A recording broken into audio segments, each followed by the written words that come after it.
So waiting for husband అనమాట. So day అంతా ఖాళీగా ఉన్నాను, సూర్య కోసం వెయిట్ చేస్తున్నాను. సో ఈవినింగ్ మార్కెట్కి వెళ్దామని. సో వచ్చేలోపు చాలా బోరింగ్గా ఉందని రూమ్ అయితే అలా క్లీన్గా సర్దేద్దామని నేనైతే సర్దుతున్నాను. సో ఆల్రెడీ క్లీన్గానే అనిపిస్తుంది, బట్ ఏంటంటే కొంచెం టైంపాస్కి అవన్నీ ఒక చోట పెడుతున్నాను.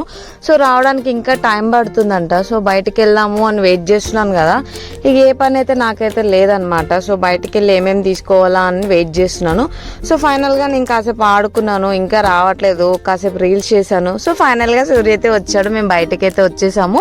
సో ఫ్రూట్స్ తీసుకుందామని వస్తే ఇక్కడ ఫ్రూట్స్ రేట్ చాలా అంటే చాలా ఎక్కువ ఉన్నాయి అనమాట. ఈ గుండంకులు అయితే చాలా ఎక్కువ చెప్పేశాడు, నాకైతే 100కి 3 అంట యాపిల్స్. సో నేను ఒక 5 ఇస్తావా అంటే ఇవ్వను అన్నాడు. సో ఈ షాప్లో అయితే మరీ ఘోరంగా 2 అని చెప్పేశాడు. సో నేను ఇక్కడ కూడా తీసుకోలేదు. సో ఫైనల్గా ఈ షాప్లో అయితే కొన్ని తీసుకున్నాను. సో పప్పాయ తినాలనిపిస్తుంది అనమాట. సో పప్పాయ కూడా తీసుకున్నాను. ఈ కీరా, క్యారెట్స్